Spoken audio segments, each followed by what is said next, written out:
Hey guys, welcome back to my channel Computer Science War. So guys, as you all know that exams are going on, so we are discussing the questions, important questions of object-oriented language using C++, or we can say OOPS or C++, we can say.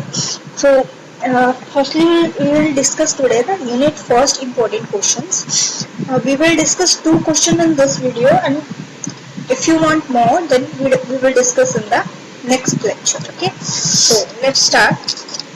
First important question is, what do you mean by object oriented programming? Means object oriented programming होती क्या है? Next question is in this is, discuss the characteristics of OOPS. ठीक है, characteristics बतानी है किसके? OOPS के.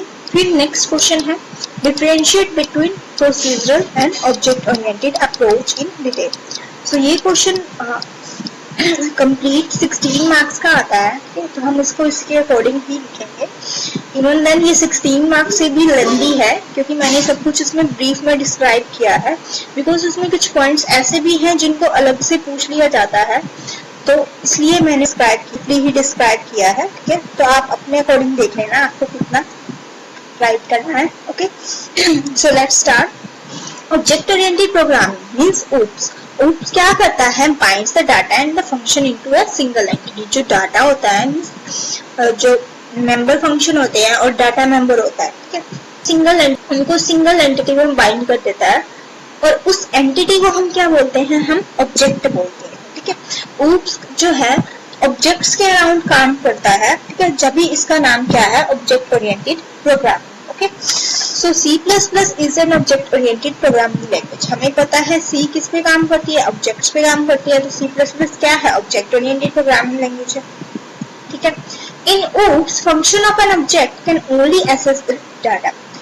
ठीक है, मतलब अगर हमने किसी ऑब्जेक्ट के डाटा को एक्सेस करना है, ठीक है, तो हम डायरेक्टली उस डेटा को एक्सेस नहीं कर सकते. उस ऑब्जेक्ट का function, that means member function ही उसके डेटा को एक्सेस कर सकता है. ठीक है, you can not access the data directly. Okay, so for example, if you want to read an data item in an object, for example के लिए हम मान लेते हैं कि हमें कोई डाटा आइटम को रीड करना है ऑब्जेक्ट से. You can call A member function, या तो हमें मेंबर फंक्शन को कॉल करना पड़ेगा ऑब्जेक्ट में से.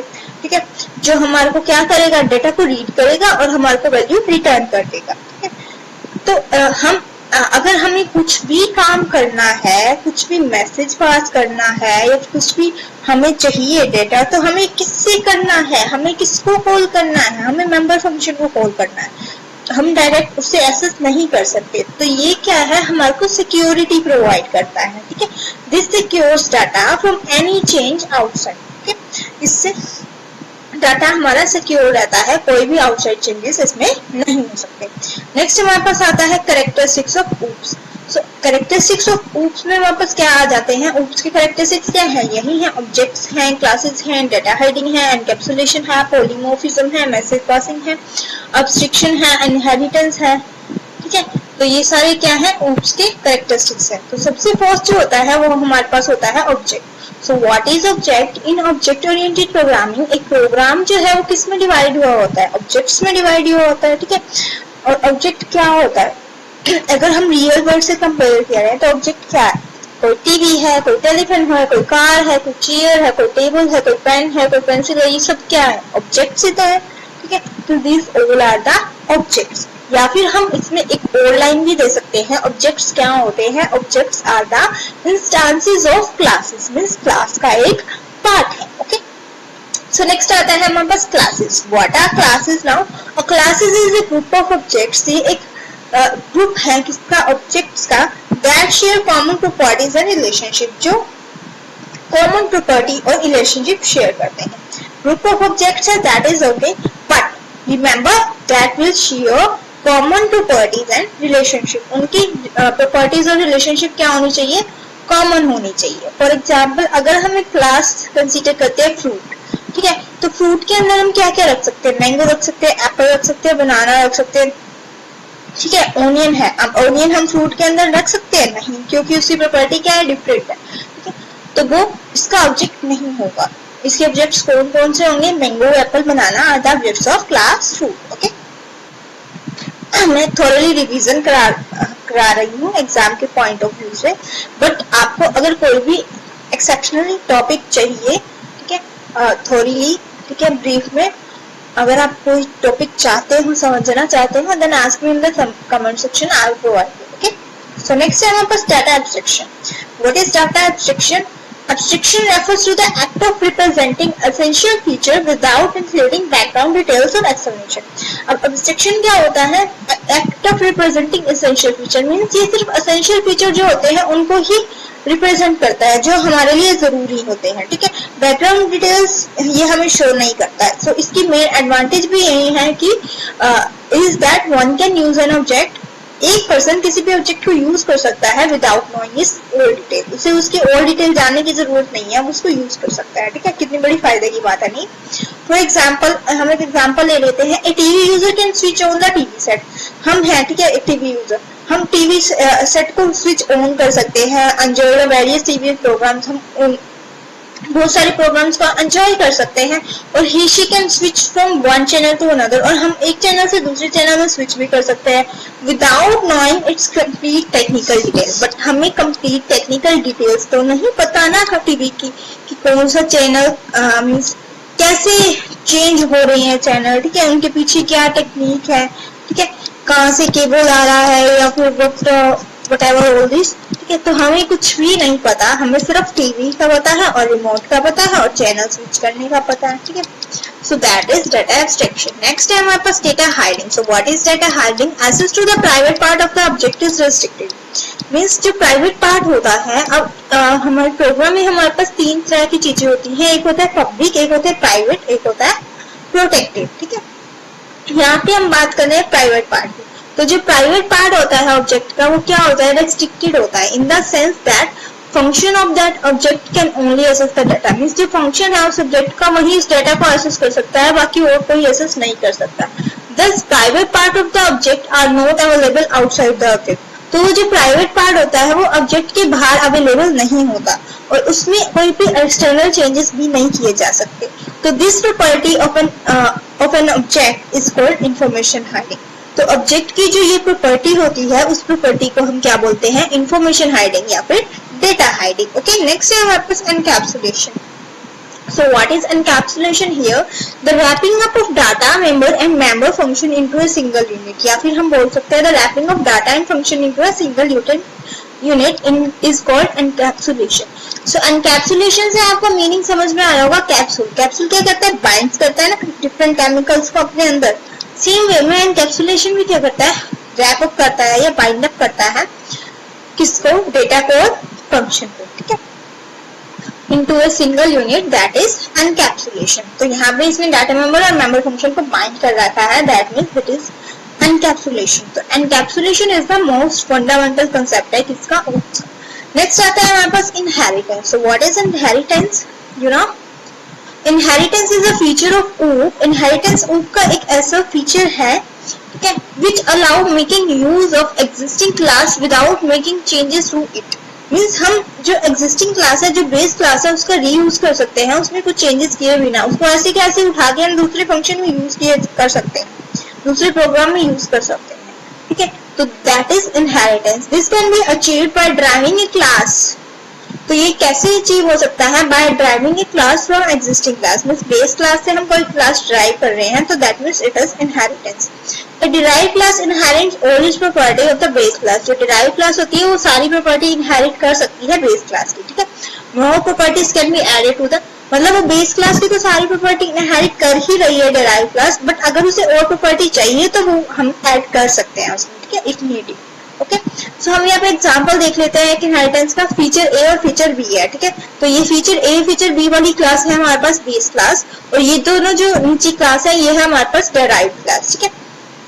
तो इन्होंने क्या किया? ए और बी तो एज इट इज इनहेरिट कर लिया और इसने सी और डी अपनी प्रॉपर्टीज नहीं ऐड कर ली। और इस वाली ने क्या किया? ए और B as it is inherit कर लिया और अपनी एक प्रॉपर्टी ऐड कर दी नई, जो है वो feature E, okay, so this is inheritance. तो मेन एडवांटेज क्या होती है इनहेरिटेंस की? Main advantage of inheritance is reusability. Reusability means हम उसकी क्लासेस को एज इट इज रीयूज कर रहे हैं, ठीक है। Reusability that means we can add additional features of an existing class without modifying it, मतलब हम एज इट इज उसके फीचर्स को यूज कर रहे हैं, अपनी क्लास में ऐड कर रहे हैं, उसको मॉडिफाई किए बिना। सो नेक्स्ट हमारे पास आता है polymorphism. In simple terms polymorphism means one name and many duties. एक नेम बहुत सारी duties. Poly means one, poly means one and morphism means many duty. Okay, so polymorphism refers to the ability of one thing to take many distinct form. मतलब एक चीज की ability, poly means many, sorry, कि वो distinct form ले सके, means एक ऐसी चीज जो अपने आप को different forms में ढाल सके, ठीक है। So that is polymorphism. अब हम यहाँ पे एक एग्जांपल लेते हैं जिससे आपको अच्छे से क्लियर हो जाएगा। Consider the operator plus. हम एक ऑपरेटर लेते हैं प्लस, ठीक है। अब यहाँ भी हमारे को पता है प्लस ये क्या काम करेगा? एडिशन करने का काम करेगा। किसको? नंबर्स को, इंटीजर्स को, ठीक है। तो ये चीज तो हमें पता है कि ये काम तो ऑपरेटर करता ही करता है, ये प्लस वाला ऑपरेटर। तो इसके अलावा, ठीक है, पढ़ते हैं हम इसको। Consider the operator plus operation is sum. Operation sum होगा, कब सम होगा? If operands are integer. अगर उसके ऑपरेंड्स मींस वो अगर दो इंटीजर को ऐड कर रहा है तो ऑपरेशन कौन सा होगा? सम का होगा। But and if operands are string type. But अगर ऑपरेंड्स क्या होंगे? स्ट्रिंग टाइप के होंगे, ठीक है, मींस कैरेक्टर्स है, ठीक है। अगर वो कैरेक्टर्स को ऐड कर रहा है तो वो क्या हो रहा है? स्ट्रिंग कंकैटेनेशन बोलते हैं हम उसको। वो कौन सी प्रॉपर्टी आ जाती है? फिर कंकैटेनेशन की प्रॉपर्टी आ जाती है। तो मतलब ऑपरेटर क्या है? एक, वो सम भी कर रहा है, कंकैटेनेशन भी कर रहा है। तो that means this is polymorphism. और हम पॉलीमॉर्फिज्म को ओवरलोडिंग भी बोल सकते हैं। तो ओवरलोडिंग के हमारे पास यहाँ पे दो पार्ट्स आ जाते हैं। एक होता है ऑपरेटर ओवरलोडिंग और दूसरा होता है फंक्शन ओवरलोडिंग। सो ऑपरेटर ओवरलोडिंग क्या होता है? हमने एग्जांपल देख लिया। अब ऑपरेटर ओवरलोडिंग की डेफिनेशन क्या है? The process of making an operator to execute different behaviours in different instances. मतलब एक ऐसा ऑपरेटर जो डिफरेंट बिहेवियर्स का एग्जिबिट कर रहा है डिफरेंट इंस्टेंसेस पे, ठीक है। So that is operator overloading. So next है हमारे पास function overloading. So what is function overloading? C++ also support function overloading. C++ जो है वो क्या सपोर्ट करता है? फंक्शन ओवरलोडिंग भी सपोर्ट करता है।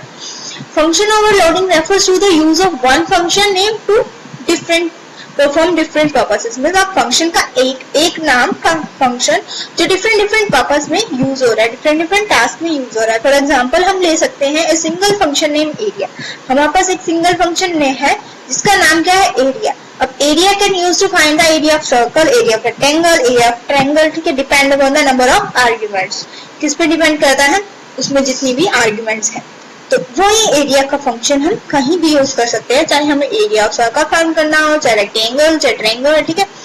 सो नेक्स्ट आता है हमारे पास टाइप्स ऑफ पॉलीमॉर्फिज्म और टाइप्स ऑफ ओवरलोडिंग में वी कैन से।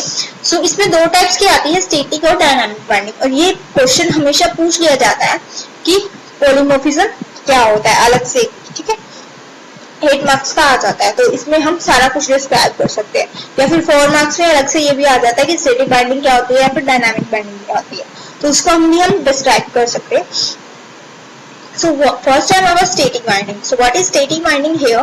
Static binding means the code associated with the function call is linked at the compile time.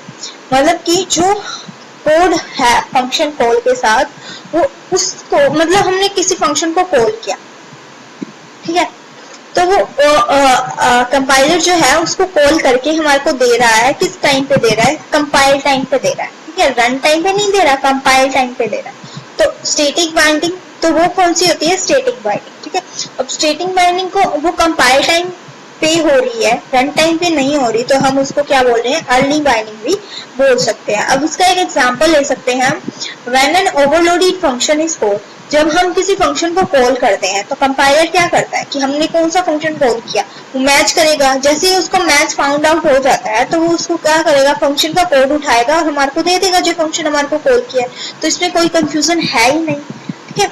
तो उस कोड को फिर लिंक कर देगा कंपाइल टाइम पे कि हमने इस फंक्शन को कॉल किया था, तो वो हमारे को लिंक करके दे देगा कंपाइल टाइम पे। तो ये जो बाइंडिंग है वो है स्टैटिक बाइंडिंग। नेक्स्ट देखना डायनामिक बाइंडिंग में क्या डिफरेंस है। ध्यान से समझना। सो डायनामिक बाइंडिंग क्या होती है, means that code associated with the function is linked at the compile run time. ठीक है, उसमें क्या हो रहा था, कंपाइल टाइम पे लिंक हो रहा था, बट यहाँ पे क्या है, रन टाइम पे लिंक हो रहा है। ठीक है, मीन्स हमने किसी भी फंक्शन को कॉल किया, बट वहां पे ना उस नेम के बहुत सारे फंक्शन है, तो कंपाइलर कंफ्यूज हो गया, उसको समझ नहीं आ रहा कि किस फंक्शन को कॉल करना है। ठीक है, तो वो कंपाइल टाइम पे उसको कॉल कर ही नहीं सकता, तो वो रन टाइम पे डिसाइड करेगा कि उसको किस फंक्शन को कॉल करना है। So that means this is run time polymorphism, और we can say it is a dynamic binding और लेट बाइंडिंग। ओके, सो इसकी डेफिनेशन हम पढ़ सकते हैं। Dynamic binding means that the code associated with the function called is linked at runtime. Dynamic binding is also known as late binding or runtime polymorphism. अब next है हमारे पास example इसका, if we take a same function, जो अभी मैंने बताया, ठीक है, वही लिखा हुआ है इसमें, बस एक बार रीड करते हैं। If we take a same function, अगर हम सेम फंक्शन लेते हैं, उसका नाम क्या है, डिस्प्ले, विदाउट एनी आर्ग्यूमेंट्स, उसमें कोई भी आर्ग्यूमेंट्स नहीं है, और वही फंक्शन अवेलेबल कहाँ पे है, बेस क्लास में भी अवेलेबल है एज वेल एज दोनों डिराइव्ड क्लास में भी अवेलेबल है, और हम उसी फंक्शन को कॉल कर लेते हैं, तो compiler get confuse as to which function it call. तो कंपाइलर कंफ्यूज हो जाएगा कि वो बेस क्लास वाले फंक्शन को उठा के दे या डिराइव्ड क्लास वाले फंक्शन को उठा के दे। ठीक है, so compiler does not attach the function to any code, तो वो अटैच नहीं करेगा, ठीक है, और लीव कर देगा अपनी जॉब को। ठीक है, तो वो कब डिसाइड करेगा, so calling the appropriate function place at run time, तो रन टाइम पे वो डिसाइड करेगा कि उसको क्या, किस फंक्शन को कॉल करना है, तो इसलिए हम उसको क्या कहेंगे, डायनामिक बाइंडिंग कहेंगे। अब इसमें हमारे पास लास्ट कंसेप्ट रह गया है, वो है मैसेज पासिंग। सो मैसेज पासिंग क्या होता है, वही सेम चीज है, जब भी हम ऑब्जेक्ट दो ऑब्जेक्ट आपस में कैसे कम्युनिकेट कर सकते हैं, डायरेक्टली नहीं कर सकते, मेंबर फंक्शन के थ्रू कर सकते हैं। मेंबर फंक्शन ही एक दूसरे ऑब्जेक्ट्स को मैसेज पास कर सकते हैं, एक का मेंबर फंक्शन दूसरे ऑब्जेक्ट के मेंबर फंक्शन से कम्युनिकेट कर रहा है। ठीक है, so that is message passing. Okay, so message passing क्या है, an object oriented program consist of a set of objects. उसमें क्या होता है, सेट ऑफ ऑब्जेक्ट्स होते हैं जो कम्युनिकेट करते हैं each other in the same way as people communicate with each other, same way में कम्युनिकेट करते हैं जैसे हम लोग बात करते हैं एक दूसरे से। बेसिक स्टेप्स क्या होते हैं, उसमें क्रिएट क्लास, क्लास बनाओ, फिर क्लास के ऑब्जेक्ट्स बनाओ क्लास से, फिर उसके बीच में कम्युनिकेशन एस्टैब्लिश करो। कम्युनिकेशन कैसे एस्टैब्लिश होएगा, उसके मेंबर फंक्शन के थ्रू। Once an object has been created, you need to interact with it to do this use its member function. ठीक है, फिर इसमें हमारे पास लास्ट फंक्शन था differentiate between procedure oriented language and object oriented language. तो इनके बीच में डिफरेंस क्या होता है, जो प्रोसीजर होती है वो फंक्शन ओरिएंटेड होती है, ये वाली जो ऊप्स होती है वो डेटा ओरिएंटेड होती है। उसमें कोई भी डेटा सिक्योरिटी नहीं होती है, ना ही वो एक्सटेंसिबल होती है। इसमें डेटा सिक्योरिटी भी होती है और ये एक्सटेंसिबल भी होती है, और उसका रियल वर्ल्ड से कोई लेना देना नहीं होता। ये क्या है, रियल वर्ल्ड पे बेस है। उसमें जो addition of new data type और फंक्शन था वो क्या है, वो ज्यादा डिफिकल्ट है, और इसमें addition of new data and function वो क्या है, इजी है। वो क्या करती थी, टॉप डाउन अप्रोच को फॉलो करती है, और ये क्या करती है, बॉटम अप अप्रोच को फॉलो करती है। ठीक है, सो नेक्स्ट क्वेश्चन इसमें हमारे पास अराइज होता है। ठीक है, एक ये क्वेश्चन तो पूरा 16 मार्क्स का हो गया। ठीक है, जो ये नेक्स्ट वाला है वो भी 16 में आ जाता है। वो ये जो मैंने ऊपर क्वेश्चन करवाया ये 16 मार्क्स का था, ठीक है, बट 16 मार्क्स से कुछ ज्यादा ही लिखा हुआ है मैंने। ठीक है, क्योंकि मुझे अलग अलग टॉपिक्स को डिस्क्राइब ना करना पड़े, क्योंकि इसमें इंकैप्सुलेशन, पॉलीमॉर्फिज्म, डायनामिक बाइंडिंग अलग अलग से पूछ लिया जाता है। ठीक है, तो मैंने बहुत ज्यादा ब्रीफ में ही कर रखा है इसको डिस्क्राइब, तो आप अपने अकॉर्डिंग लिख लेना। ओके, सारा लिखने में टाइम वेस्ट मत करना। सो नेक्स्ट क्वेश्चन हमारे पास आता है, ये भी 16 मार्क्स के अकॉर्डिंग ही पूछा जाता है वो तो, बट कभी कभी 8 मार्क्स का भी आ जाता है। सो नेक्स्ट है हमारे पास describe the structure of C++ program in detail. C++ program का स्ट्रक्चर डिस्क्राइब करना है डिटेल में। ठीक है, the C++ program is written using a specific template structure। तो जो वो C++ के प्रोग्राम में किस स्ट्रक्चर को यूज करते हैं, एक स्पेसिफिक टेम्पलेट स्ट्रक्चर को यूज करते हैं। उसमें सबसे पहले हमारे पास आता है डॉक्यूमेंटेशन सेक्शन, फिर लिंक सेक्शन, फिर डेफिनेशन सेक्शन, फिर global declaration section, function definition section and then main section. So first है हमारे पास डॉक्यूमेंटेशन सेक्शन। डॉक्यूमेंटेशन सेक्शन में क्या होता है, this section come first and is used to document the logic of the program that the programmer going to code. तो ये section जो है सबसे पहले आता है और किस लिए यूज होता है, to document the logic of the program. इस प्रोग्राम का क्या लॉजिक है, उसका नाम क्या है, डेट या फिर प्रोग्रामर का नाम कुछ भी लिखना है तो हम इसमें लिख सकते हैं। ये बेसिकली क्या होता है, कमेंट सेक्शन होता है जो कंपाइलर के द्वारा कंपाइल नहीं किया जाता। कंपाइलर जो है इस सेक्शन को इग्नोर कर देता है, ठीक है। अगर हम इसको किस में लिखेंगे तो ये स्लैश स्टार के बीच में लिखेंगे, तभी कंपाइलर इग्नोर करेगा। अगर हम ऐसे ही पटक देंगे तो वो एरर दिखा देगा, ठीक है। So it is an optional section. और ये सेक्शन क्या होता है, ऑप्शन भी होता है, क्योंकि कंपाइलर का इससे कोई लेना देना नहीं है, लिखो या ना लिखो। अगर लिख दोगे पर ये लगा दोगे तो कंपाइलर इग्नोर कर देगा। ये हम अपनी अंडरस्टैंडिंग के लिए लिखते हैं, ठीक है। या फिर कोड के आगे भी लिख सकते हैं कि ये कोड इस काम के लिए यूज हो रहा है, ठीक है। तो ये था हमारा डॉक्यूमेंट सेक्शन या फिर कमेंट सेक्शन। नेक्स्ट है हमारे पास लिंकिंग सेक्शन। लिंकिंग सेक्शन से हमारा क्या मतलब है, it is used to link specific header file using the preprocessor directive #include। तो लिंकिंग सेक्शन जो है वो स्पेसिफिक हेडर फाइल को लिंक करने के लिए काम आता है। किसके साथ लिंक कर देता है, हमारी प्रीप्रोसेसर डायरेक्टिव के साथ, जो कि आपकी #include, ठीक है। तो #include iostream.h लिख सकते हैं, ठीक है। iostream.h क्या है, हमारे पास हेडर फाइल है, और #include क्या है, हमारे पास प्रीप्रोसेसर डायरेक्टिव है। तो इनको लिंक करने का काम कौन करता है, लिंकिंग सेक्शन, ठीक है। तो ये ऑप्शनल नहीं है, ये सेक्शन कंपल्सरी होता है। नेक्स्ट है हमारे पास definition section. Definition section is used to declare some constant, means अगर हम उस प्रोग्राम के अंदर कुछ कांस्टेंट यूज कर रहे हैं तो उसको हम डेफिनेशन सेक्शन के अंदर डिफाइन करते हैं और उसको उसकी वैल्यू भी वहीं पे असाइन कर देते हैं। और इसको हम कैसे डिफाइन करते हैं, विद द सिंबल #define, ठीक है। उसके आगे कांस्टेंट जो लेना है वो, फिर उसके आगे इक्वल टू में वैल्यू डालते हैं, ठीक है। नेक्स्ट है हमारे पास global declaration section. Global declaration section में क्या होता है, here the variables in the class definition which are going to be used in program are declared to make them global। Means जो भी क्लास की डेफिनेशन या फिर वेरिएबल्स हमें चाहिए ऑल ओवर द प्रोग्राम, वो हम यहाँ पे डिक्लेयर कर देते हैं, ठीक है। these variables are accessible within the user defined function also। तो इस मींस वेरिएबल क्या होते हैं, ग्लोबल नाम आ गया तो मतलब वो क्या है, पब्लिक है, तो वो हम all over the program use कर सकते हैं, with in user defined function में भी और विद इन मेन फंक्शन में भी, ठीक है। फिर नेक्स्ट आता है हमारे पास फंक्शन डिक्लेरेशन सेक्शन। और फंक्शन डिक्लेरेशन सेक्शन में क्या होता है, usually this section contains the user defined function. तो फंक्शन डिक्लेरेशन सेक्शन में यूजर डिफाइंड फंक्शन आते हैं, ठीक है। जितने भी यूजर डिफाइन कर रहा है, जो फंक्शन यूजर लेना चाहता है अपनी तरफ से, जो यूजर डिफाइन कर रहा है, वो किसके अंदर आता है, फंक्शन डिक्लेरेशन सेक्शन में। बट जो मेन फंक्शंस होते हैं, ठीक है, वो किसमें आते हैं, मेन सेक्शन के अंदर। जहां से हमारा मेन फंक्शन स्टार्ट होता है, जहां से हमारा मेन सेक्शन स्टार्ट होता है, ये क्या होता है, हर प्रोग्राम का कंपल्सरी पार्ट होता है। जहां से ये स्टार्ट होता है वहीं से हमारा प्रोग्राम का एग्जीक्यूशन जो है स्टार्ट होता है, ठीक है। The main function tells the compiler where to start the execution of the program, ठीक है। ये क्या मेन फंक्शन क्या बताता है कि कहाँ से प्रोग्राम का एग्जीक्यूशन स्टार्ट हो रहा है, स्टार्ट करना है। The execution of the function start with the main function। तो execution भी कहाँ से start होता है, main function से ही start होता है। All the statements are to be executed are written in the main function। जो भी हमने statement execute करवानी है हम सारी वो कहाँ पे लिखते हैं, main function के अंदर लिखते हैं। हम एक छोटा सा एग्जाम्पल ले रहे हैं C प्रोग्राम का, ठीक है। कमेंट्स मैंने बताया था कि आपको ऑप्शनल होते हैं, ठीक है। फिर उसके बाद हमने क्या लिया है, लिंकिंग सेक्शन लिया है। लिंकिंग सेक्शन के बाद डेफिनेशन सेक्शन भी हमारे पास क्या होता है, ऑप्शनल होता है, ठीक है।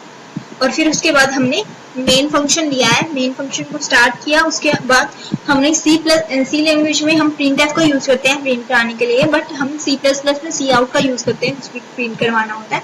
तो ठीक है, तो हेलो वर्ल्ड और रिटर्न जीरो हम लिख भी सकते हैं और नहीं भी लिख सकते, ठीक है। ये अलग अलग सॉफ्टवेयर के अकॉर्डिंग होता है, किसी में हमें लिखना पड़ता है, किसी में नहीं लिखना पड़ता, ठीक है। तो ये आप देख लेंगे। तो एक छोटा सा प्रोग्राम था हेलो वर्ल्ड का C++ लैंग्वेज के अंदर, ठीक है। इसमें हमारे अलग से जो क्वेश्चन पूछे जाते हैं वो भी आ जाते हैं। ये dynamic binding, polymorphism, object encapsulation, इनको अलग से भी पूछ लिया था, ठीक है। तो ये था आज का लेक्चर जिसमें हमने 2 क्वेश्चन कर लिए हैं, जिसमें से बहुत सारे क्वेश्चन भी अराइज हो सकते हैं अलग अलग छोटे छोटे बना के, ठीक है।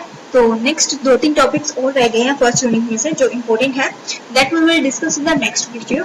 Subscribe the channel, please like the video and share it with friends. Thank you all, subscribe the channel please guys।